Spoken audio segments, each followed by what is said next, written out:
Outro olhar. A apresentação, Kleber Benvenu. Olá, bom dia. Bom dia, família Bandeirantes. Bom dia para você que nos escuta na intimidade do rádio ou também que nos acompanha aqui pela internet.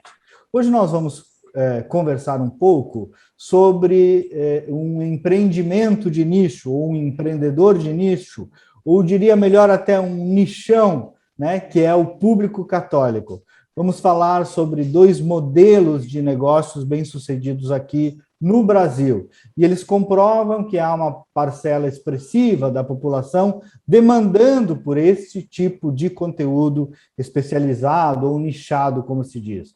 Os dois exemplos que eu trago aqui são a Lumini e a Minha Biblioteca Católica. A Lumini é uma plataforma católica de streaming, surgiu há apenas 2 anos com o propósito de inspirar os valores católicos e os dramas humanos através da beleza do cinema. Ela busca alcançar o consumidor que tem uma exigência mais aguçada e que reclamava, com boa dose de razão, que Netflix da vida e outras plataformas não ofereciam um conteúdo adequado. Criada aqui no Rio Grande do Sul, já é a maior plataforma católica de streaming da América Latina e disponibiliza filmes e séries religiosas, mas também grandes clássicos do cinema. Tudo com apuro estético, valores universais. São obras para se assistir em família, totalizando mais de 500 horas de conteúdo. Indico demais. O segundo case é a Minha Biblioteca Católica, o maior clube de livros católicos do país. A cada mês, os assinantes recebem em casa uma caixa linda, com um livro e outros itens ligados à religião, como imagens de devoção e marca-páginas. Uma das características do clube é, tal qual a Lumini, a alta qualidade do seu acervo. Oferece o que há de melhor na seleção das obras, mas também no tratamento editorial. Eu, inclusive, já li alguns desses livros e, como eu disse, sou testemunha disso. Como o próprio slogan deles diz, são os maiores tesouros da tradição católica, que tem muitos tesouros. Então, eu sou o jornalista Kleber Benvenu e nos próximos 30 minutos converso com o cofundador dessas duas iniciativas, Lumini e Minha Biblioteca Católica, Matheus Basso. Tem 30 anos, é casado com a Júlia e pai do pequeno Antônio. É formado em artes visuais pela URGS. Antes de fundar as duas empresas, teve experiência nacional e internacional nas áreas de design e branding. Todas essas experiências, elas são por si só um outro olhar, como pede o nome do nosso programa. Matheus, em primeiro lugar, bom dia e obrigado por estar aqui conosco, querido, por nos atender.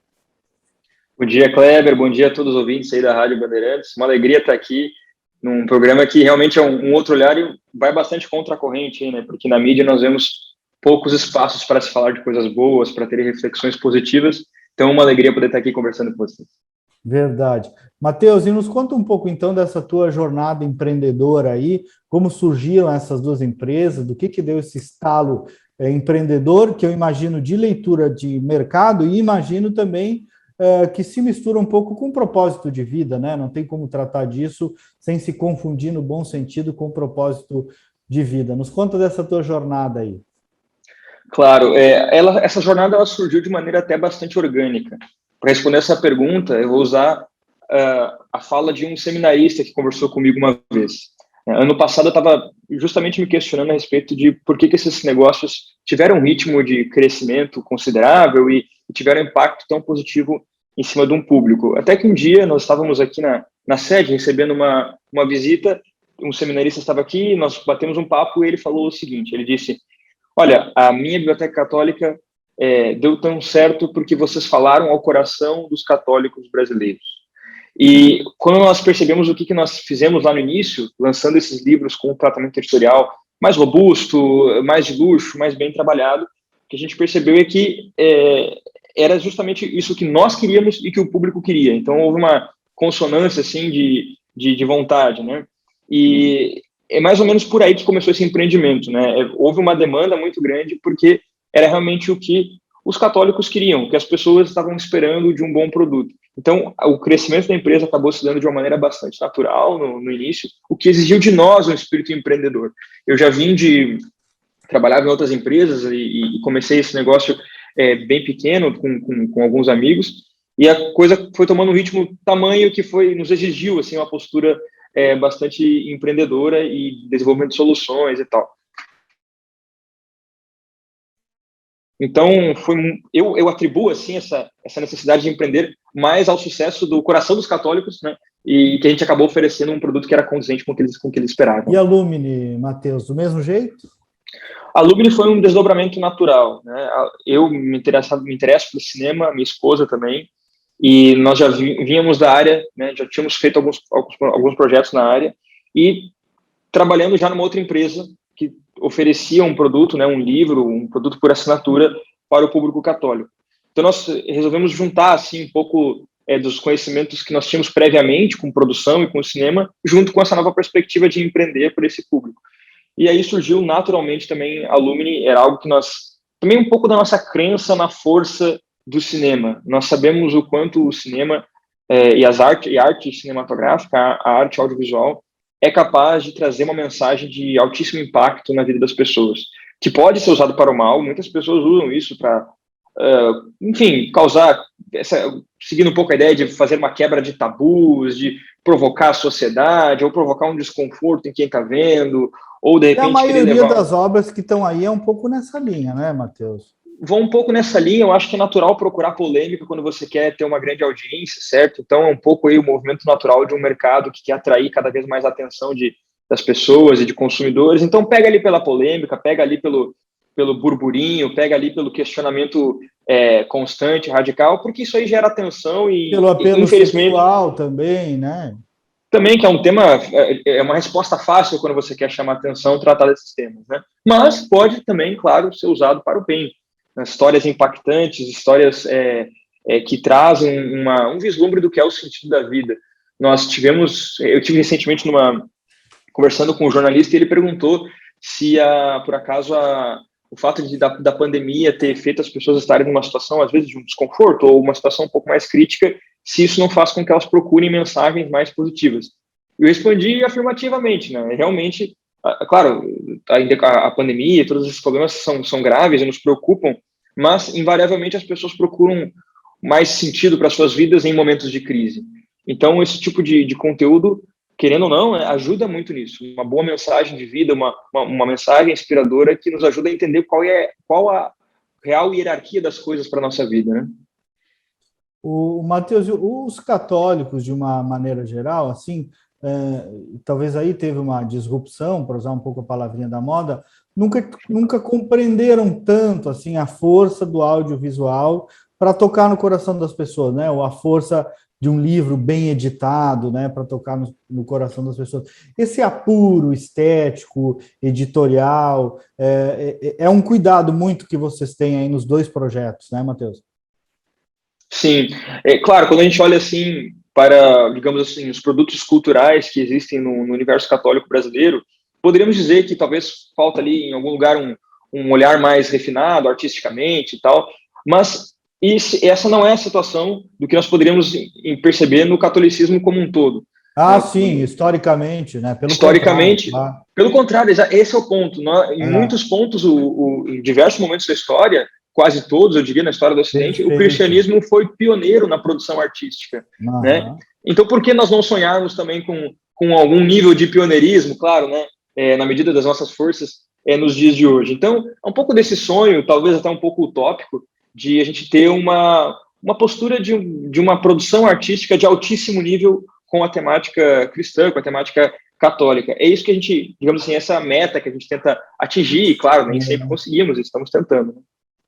E isso dialoga um pouco, né, com o que alguns teólogos e santos diziam, né, de fazer com amor tudo que se faz, né, ou outro também, o melhor para Deus, né? Então, por que uma capa feia para Deus, né? Por que um filme com uma luz mal acabada para Deus? Não, ainda mais ali o melhor, né? É esse capricho, esse carinho que vem da técnica, mas que também vem de uma postura espiritual adequada, que é visível na obra de vocês, Matheus, o que é muito, muito, muito diferente mesmo. Eu ia te perguntar aí, como é que vocês selecionam as obras, tanto para audiovisual quanto para livro? Qual é o critério, com quem tu discute? Tu tens um comitê editorial, é tua esposa, tu tem conselheiros? Como é que é isso? Claro, nas duas empresas o processo é diferente. Para a escolha dos livros, a gente tem um time editorial, nós somos uma editora, certo? E o que nós procuramos na escolha de um livro é a unanimidade no catolicismo. Então, algo que é amplamente reconhecido como positivo pelos católicos ao longo do tempo.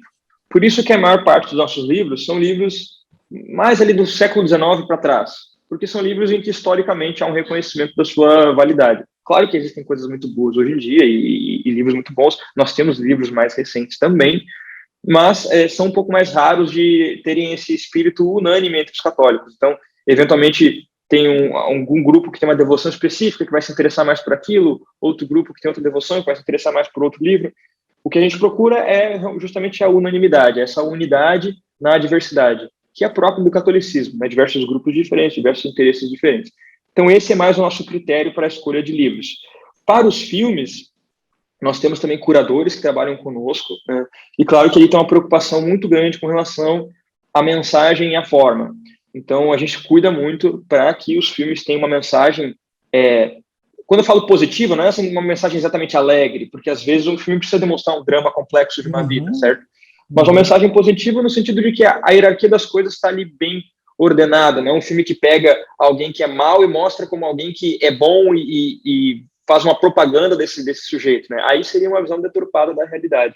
Mas então um pouco de cuidado com essa mensagem e também um cuidado com o apelo formal estético. Então ter uma forma bacana, um filme bem feito. Não é porque o filme talvez trate da vida de um santo, por exemplo, porque ele é um bom filme. Às vezes ele é um filme que não é tão legal, não é bem feito, o público vai ter seu senso estético prejudicado por estar vendo um filme que pega um santo, que é digamos assim, alguém que teve a máxima realização humana e trata de maneira talvez leviana, mesquinha, baixa. Então, a gente tem esse cuidado, né?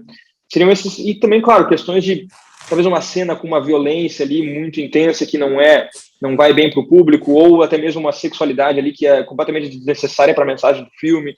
A gente cuida com isso também. Tanto que o critério indicativo da nossa plataforma é diferente do de mercado. A gente é um pouco mais restritivo com relação a isso. Então, alguns filmes que no mercado estão para 16 anos, na nossa plataforma está para 18 anos. Né? Para 14 está para 16 ou às vezes até 18, dependendo da situação. Então, a gente é um pouco mais criterioso com relação a isso. Matheus, eu peguei um dos teus livros que eu tenho aqui, para me lembrar, né, desse projeto da minha Biblioteca Católica, que é mais consolidado, imagino eu. Qual é o feedback que vocês recebem das pessoas quando tu disseste ali no começo, estamos tocando o coração, né? Tu percebe, está ajudando também, para além de um negócio, que bom que seja um negócio, na transformação de pessoas, no reencontro espiritual de muitas delas? Tu tem esse feedback? Olha, com certeza, e é algo que nos choca, assim, mensalmente. Por mais que todos os meses a gente receba mensagens que são boas e tal, todos os meses é uma nova surpresa. Ver o impacto qualitativo, assim, e a profundidade desse impacto. Claro, são livros que tratam de espiritualidade, são livros que tratam do conhecimento de si mesmo e do conhecimento das coisas de Deus. Então, quando aquele livro pega no coração de alguém, assim, parece exagero dizer, mas vidas são transformadas, às vezes, com o contato de um livro, com o contato de algum trecho de alguma obra. Então, isso é uma coisa que nos dá muito orgulho, assim, muita energia para continuar. Perceber o quanto isso afeta positivamente a vida das pessoas. Nós recebemos inúmeras histórias de pessoas que reencontraram a fé, reencontraram, às vezes, o sentido da vida, tiveram realmente uma nova aproximação com Deus através da literatura. Isso é uma coisa que é recorrente, assim, é muito impactante e é bastante emocionante, assim, ter que lidar com isso em um nível constante, assim. Que legal. Eu tenho aqui agora, por exemplo, foi o livro que eu peguei ali, que eu estou lendo agora, ganhei do Matheus, Crônicas de São Francisco. Olha a delicadeza da edição, sem falar o conteúdo, né? Não preciso dizer conteúdo, cada um lê, mas é uma edição toda bem feita, aquele cheiro adorável de livro, né? Tem cheiro de livro bom e texto de livro bom, que às vezes tem cheiro de livro bom e é livro ruim.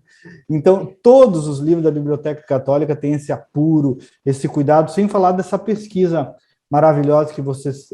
gostei desse teu, eu não conhecia, Matheus, desse teu conceito de obras unânimes, né, dentro da igreja, interessante. E me fala um pouquinho da Lumine, então. Eu vi que vem aí um novo filme sobre José de Anchieta, se eu não me engano, né, uma obra que mescla documentário e ficção, uma produção própria da plataforma. Nos conta um pouco do andamento da Lumine. Claro, nós lançamos no dia 17 desse mês, 17 de setembro, o filme O Apóstolo do Brasil, que conta a história de São José de Anchieta, que é um santo que foi um fundador do Brasil, praticamente. O homem que traz aqui grande parte da nossa literatura, traz aí uma vivência católica e ajuda na própria sobrevivência do Brasil como nação. Vivemos ali no início da nossa formação muitos problemas de conflito entre portugueses e índios, espanhóis, etc., e Anchieta é reconhecido unanimamente como uma figura que traz paz e traz harmonia para essas relações e procura sempre ter uma atitude diplomática e resolver diversos conflitos. Assim, ele marca a história do Brasil por conseguir manter em algum nível a unidade desses povos logo no início da formação brasileira. E não só isso, né, como a profunda vida de devoção e de apego a Deus que esse santo tinha. Ele é um santo ele não é um santo brasileiro, né, ele veio da Espanha, mas a gente tem ele como brasileiro porque ele viveu a maior parte da sua vida aqui, contribuiu para a vivência do Brasil e teve contribuições para a nossa cultura que são inestimáveis. Foi ele que organizou a gramática tupi. Então, hoje em dia, nós não teríamos uma língua tupi organizada e plenamente conhecida se não fosse pelo trabalho de um santo católico, que é São José de Anchieta. Então, nós procuramos, com esse filme, jogar luzes sobre esse aspecto de Anchieta, esse aspecto grandioso de Anchieta. Por isso que nós fizemos um filme em docudrama, que mistura cenas de ficção com documentário. Porque com isso a gente consegue mostrar o drama que foi a vida de Anchieta, um homem que, imagina, em muitos momentos da sua vida, apesar de estar cercado de pessoas, certamente se sentia muito sozinho, porque tinha que aprender novas línguas, porque tinha que resolver conflitos onde ninguém entendia a parte de ninguém, e ele lá tentando fazer mediações, tentando levar uma mensagem do evangelho.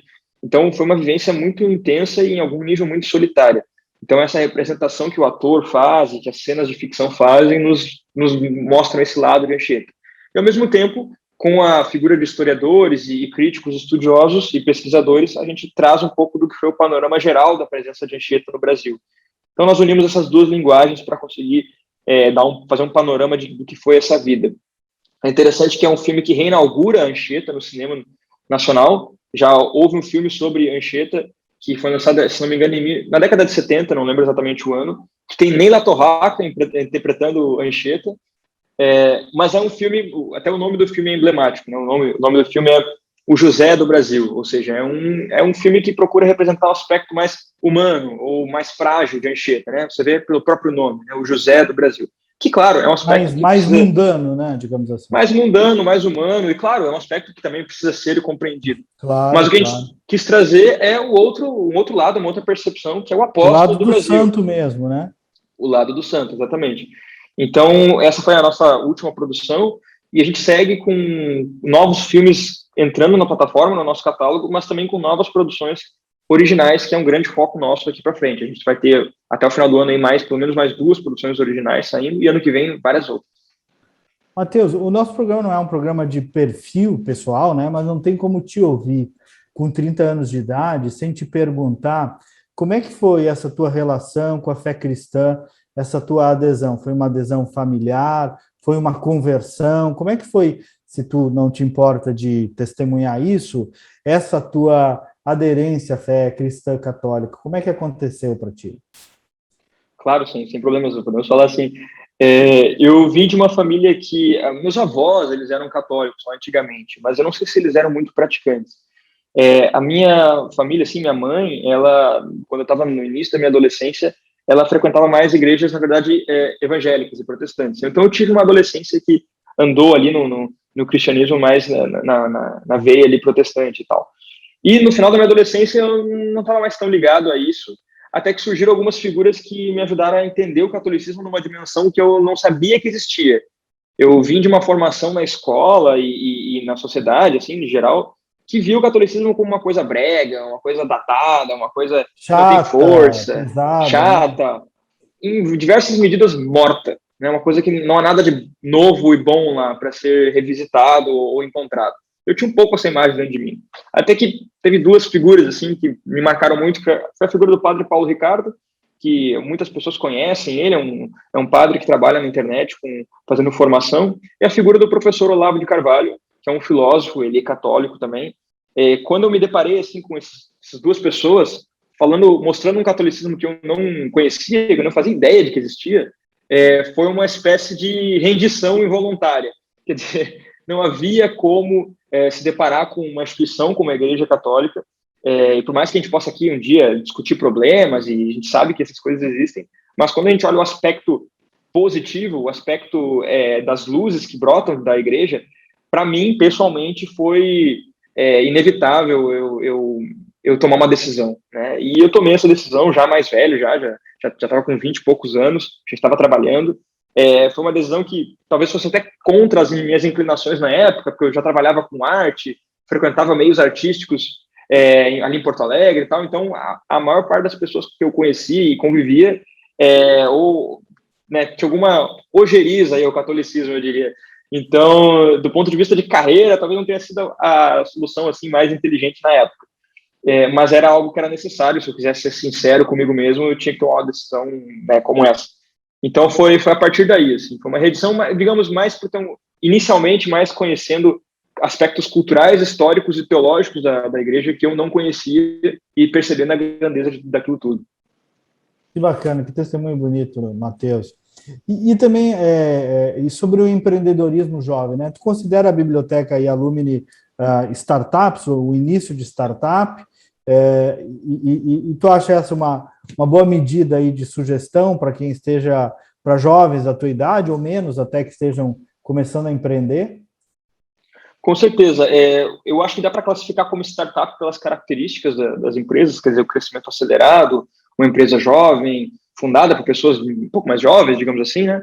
Então, poderíamos sim dizer que ela se encaixa em startup. Eu acho que eu aventuro todas as pessoas que têm essa fome por criar uma solução para a vida de outras pessoas, por trazer algo que vai impactar positivamente a vida das outras pessoas. Encorajo todo mundo que quiser fazer isso, uma forma de um negócio, de uma empresa, que façam, porque a empresa em si já é um bem social, ela já emprega, gera renda e faz um grupo de pessoas crescer financeiramente e alimenta famílias. Isso já é um bem em si mesmo, né? Agora, quando você acrescenta isso com uma mensagem positiva, uma mensagem impactante, uma mensagem qualitativa no seu produto, aí a coisa dobra de valor, assim, né? Fica ainda mais valioso. Então, eu encorajo muito esse caminho para as pessoas. Acho que é algo que a gente tem visto no Brasil, uma retomada considerável do espírito empreendedor, o que eu acho que é ótimo, e isso tem que continuar. Matheus, antes que a gente fique apertado ali no final, explica para o nosso ouvinte, então, como conhecer, qual é o modelo de adquirência, digamos assim, da Lumini e da minha biblioteca católica. Como é que faz para ter acesso aos conteúdos de ambas? Claro. Ambas são empresas por assinatura, então são modelos por assinatura. A minha biblioteca católica é um modelo de assinatura de livros. Então, fazendo a sua assinatura, você recebe todo mês em casa, não só um livro, mas um box com uma experiência católica. Então, vem um livro, vem outras leituras adicionais, vem imagens de devoção, vem toda uma experiência ali de um conteúdo da igreja todo mês. A Lumini é também uma empresa por assinatura, que você pode fazer assinatura, você tem acesso a um catálogo de filmes. O funcionamento é muito igual a outras plataformas que tem no mercado, por exemplo, Netflix, HBO, Amazon Prime, a lógica é a mesma. Você entra ali no site, faz a sua assinatura e tem acesso ali a uma plataforma que pode ser acessada em aplicativo de celular, pode ser acessado pelo computador, pode ser transmitido para televisão. Em breve a gente vai estar inaugurando aplicativos direto na televisão, vai acontecer em breve isso também. Então, ambas são nesse modelo. A Biblioteca Católica, basta acessar o site bibliotecacatólica.com.br. A assinatura, o valor é de R$ 59,90, é um valor que já tem frete incluso, com o livro em edição de luxo, capa dura. Então, o valor, assim, se a gente for comparar com livros do mercado, a gente sabe que é um valor bastante competitivo, um valor muito bom. A gente procura sempre fazer o valor mais baixo possível, porque a gente quer chegar no maior número de pessoas. E a Lumini, com a assinatura no valor de R$ 22,90, você consegue acessar também um valor bastante em linha aí com o mercado. consegue ter acesso a todo o nosso catálogo. Matheus, nos aproximando do final aí, eu queria também te franquear o espaço para, como uma mensagem final que tu queira. Esses dias, um dos meus comentários da Band, eu falei sobre a diferença entre a fé racional, que fé exatamente não é, né, para a fé inteira, que requer oração e entrega, né, o abandono à providência divina. E porque eu vi um pouquinho nesse ponto, me identifiquei. A tua jornada da fé cristã começou pelo aspecto racional, cultural, pelos dados da realidade sensível, para depois migrarem, né, para a profundidade, para as profundidades espirituais. Tá faltando um pouco de vida espiritual para nós, e aí te perguntando isso também, eu te deixo à disposição aí para uma mensagem final que venha a teu coração aí para os nossos ouvintes. Claro, não, muito obrigado. Olha, respondendo a tua pergunta, talvez seja surpreendente o que eu posso, assim, a maneira como eu vou colocar, mas falta vida espiritual porque falta inteligência, em certo sentido. Quer dizer, quando a gente vê a figura como estávamos falando de Anchieta agora há pouco, quando o São José de Anchieta vem para o Brasil, ele precisa reeducar todo um povo português, um povo espanhol e também os índios. O que ele acredita? Ele acredita que dentro daquelas pessoas há uma centelha divina capaz de compreender a realidade, né, capaz de chegar na compreensão da verdade. Né? Ele entende que cada ser humano, né, é capaz de acessar as verdades transcendentais. Se ele não acreditasse nisso, ele não estaria dedicando a sua vida a fazer as pessoas chegarem nessa compreensão. Então, acho que o que nos falta é ter essa compreensão arraigada no nosso coração, de que nós conseguimos, sim, compreender a verdade, chegar na verdade, né, nos encaminhar a ela. E, claro, a igreja vem como a grande, para mim, né, eu sou católico, mas a grande sustentação disso, através da vida dos santos, através dos seus escritos, né? Então, eu acho que resgatar essa crença de que dentro de cada um de nós, não só no nosso trato um com o outro, mas até num olhar para nós mesmos, e saber que dentro da gente a gente é capaz de perceber essa luz da verdade, encontrá-la, ela existe, ela está disponível para todos nós, ela é universal e acessível a todos, e nós podemos, através de uma vida dedicada à procura dessa verdade, encontrá-la e nos beneficiarmos dela. Né? Então, eu acho que ter um pouco essa compreensão de que a inteligência e a vida espiritual são duas coisas que andam juntas. Né? Eu tinha, na minha adolescência, lá, a ideia de que o catolicismo, a igreja católica era uma coisa mórbida e, em algum sentido, até burra. Na minha cabeça, eu achava que os padres eram gente burra. Né? Aí você vai olhar um padre como Santo Ilhanges, você vai olhar outros padres, né, o Papa Anchieta, São Tomás de Aquino, grandes santos, gênios, As inteligentíssimos. carolas, né? Né? A gente achava as carolas uma coisa meio burra, meio chato, quando a gente vê que os burros éramos nós. Exatamente. Pessoas se santificando, né? Exatamente. Eu sigo sendo ainda em alguma medida bastante, viu? Mas estamos tentando remediar. Eu também. Mas tentando remediar, né? Matheus, obrigado. Que Deus abençoe a ti, tua esposa, teu filho, tua empresa, tua equipe. Obrigado pela gentileza de estar aqui conosco.